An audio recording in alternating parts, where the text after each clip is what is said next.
I worked in the retail fashion industry for about a decade.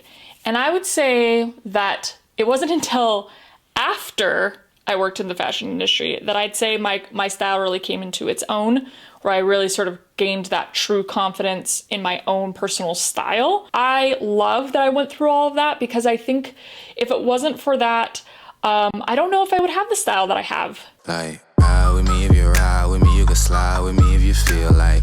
Hey, ride with me if you ride with me, you can slide with me if you feel like.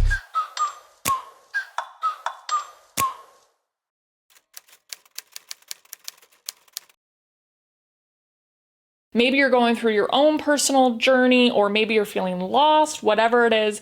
So maybe hearing these lessons will help you in your own journey to finding your confidence or finding your own personal style. Number one is trends drive business, not true style. In my 20s, and as I started working with these companies, I always felt like I needed to be on trend, and not only on trend, but also kind of fashion forward as well. But as time went on, especially as I kind of grew in my career, I started to realize really where the trends were coming from. And I actually realized that a lot of the trends are coming from buyers. As a visual manager, doing visual merchandising, I worked with buyers a lot because they had their initiatives, right? They wanted to make sure that the pieces that they were, investing in, that they were choosing were going to be sold. And so they wanted to obviously have those things very prevalent in the stores. So within that process, I realized a lot that trends really they're not real. Like, they're just basically created to have this ever-changing sort of consumer catalog, I guess. What lesson I ultimately learned is that trends are there to drive business. They are not there to sort of decide your style. And so if you're letting trends sort of dictate your own personal style, I think you will be very unhappy in your own personal style, because you will just basically be styling something that somebody else is choosing for you.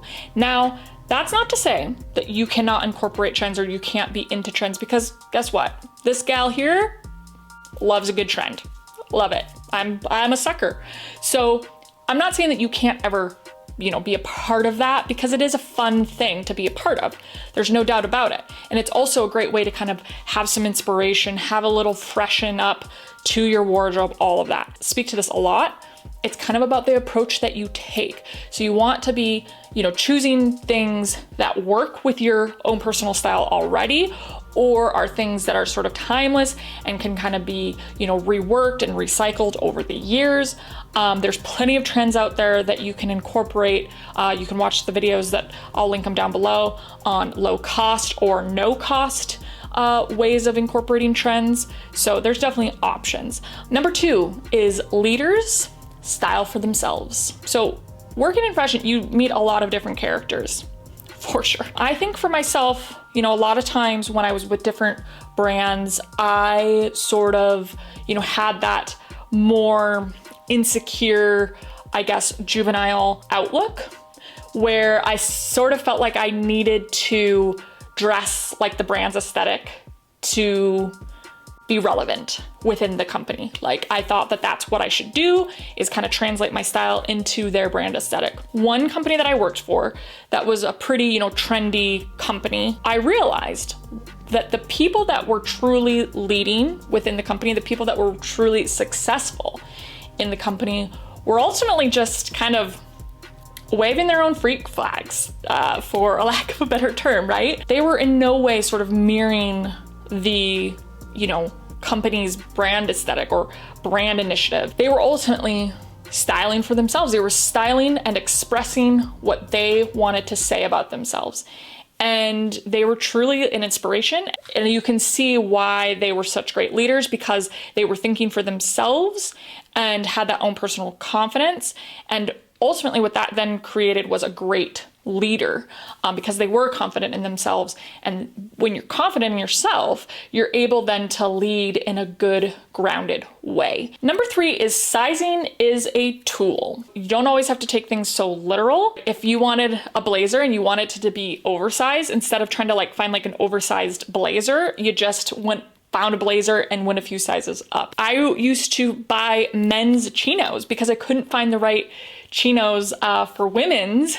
I couldn't find that, you know, more oversized boyfriend sort of vibe. So I just found some men's chinos that I liked and just sized down, and it worked like a charm, and has changed my sort of direction when shopping. And I feel like it's opened so many options up because I don't look at sizing so literally anymore. I look at it as it can be a really important styling tool. Number 4 is color is communication. You can do so much research into color. I didn't realize how much color, you know, has different meanings, and how, like I learned from Blippi on YouTube. If any of you watch Blippi, I mean, he's an absolute mogul at this point, but my son's been watching Blippi, you know, since the beginning. You know, I like to always tell people that, like, we were there in the beginning when he was just singing some songs about trucks. I remember I saw an interview on the guy who created Blippi that he chose blue and orange because blue and orange are colors that convey trust, which I had no idea that even was a thing. But I'm like, yeah, that makes sense. Like, I trust you, Blippi. So when I worked as a visual manager, I was, you know, in charge of curating a collection. So, you know, just how that collection was being presented. We always had different, you know, color pops or different print pops and all that kind of stuff for the new collections. It was then your job to continue that sort of message or that communication with how you presented it. And I will say it's palpable when you walk into a store or any sort of space and, you know, there's a sort of color story happening. You feel that communication. You feel what they're trying to communicate, whether it's like, oh, hey, it's summer, it's fresh, it's new, it's bright, or whether it's like, oh, it's winter time, it's dark, it's cozy, it's moody, let's get all cozy. And I think myself, now being aware of that, I think that's why I do love black, white, and gray, because I think it, to me, conveys a consistent message to people about who I am. But I also think for people that love color, it's also a great way to communicate a certain mood to people. Not that it's necessarily making my style better, but I think it's made me more comfortable in my style, if that makes sense. I no longer bring colors in just to bring colors in, because it's not what I'm comfortable in, and it's not communicating the message that I'm trying to convey. Number 5 is you wear the clothes, not the other way around. This is something I say quite a bit on this channel, is that you wear the clothes don't wear you, because I think people forget that. I mean, I forget it sometimes, but it is something you need to make sure that you're reminding yourself of, because I think when people see a piece, they think, oh, I can't wear that, I can't pull that off. And the truth of the matter is you can, because clothes are just a piece of cloth that have been stitched together in a nice way. And so you are in control of that item, and you have control how you wear it, how you style it, how you manipulate it, whatever it is. So you can make it your own, and sort of you and the persona that you give is going to kind of make that whatever it needs to be. A great example of this is the who wore it best sort of pictures.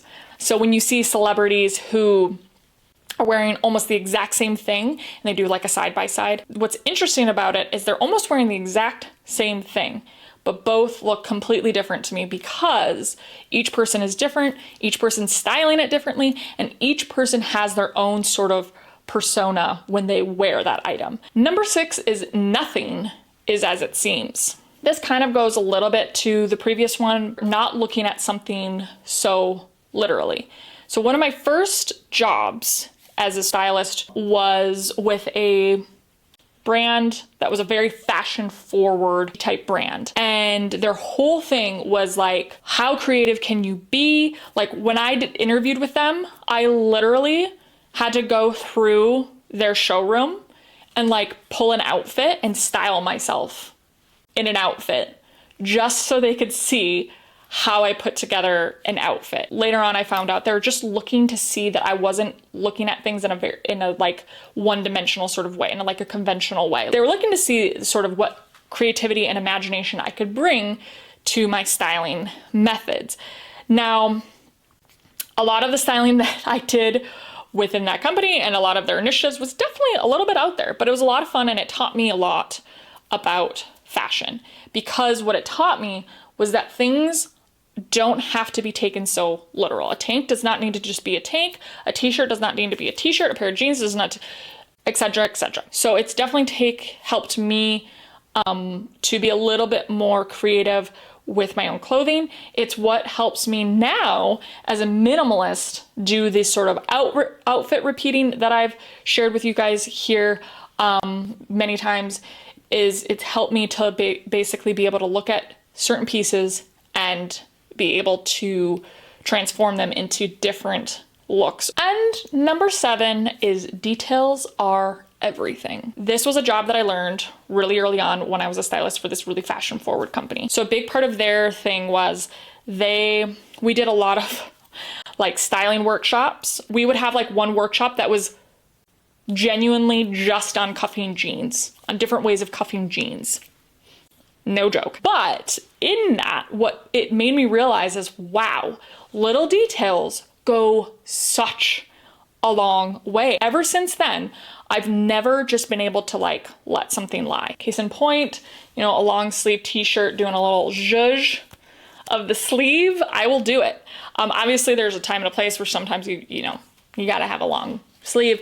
But ultimately just always looking for those little opportunities, for those little details, for those little styling tweaks, because what it does is it basically brings in that little bit of interest, that little bit of shape, that little bit of yumminess, as I like to call it. I think it pushed my style even further, elevated my style even further without me even having to bring anything new into my closet. If you're interested in some of those style tweaks, I'll link some of my videos on that down below. So there you have it. Those are my 7 lessons that I've learned about personal style working in fashion. If there have been any lessons that you've learned on your style journeys, definitely comment below and share with us so that we can all sort of share in our journey, have those conversations, come together and inspire each other on this channel, because that's what we're here for. We're here to be a community and come together to collaborate. Well, I hope that you enjoyed today's episode. I hope that it was helpful, and if it was, you know what to do. Give me that thumbs up, comment below, share with your friends, and subscribe for future weekly episodes. As well as that, make sure that you're heading down to that link in the description to sign up for my weekly newsletter, Hey Fashion Friends. Make sure to check your spam for the confirmation email so that you can confirm and become a subscriber. You have a wonderful, beautiful rest of your day. Stay healthy, stay safe, love, and support each other, and we will definitely be chatting soon. Bye.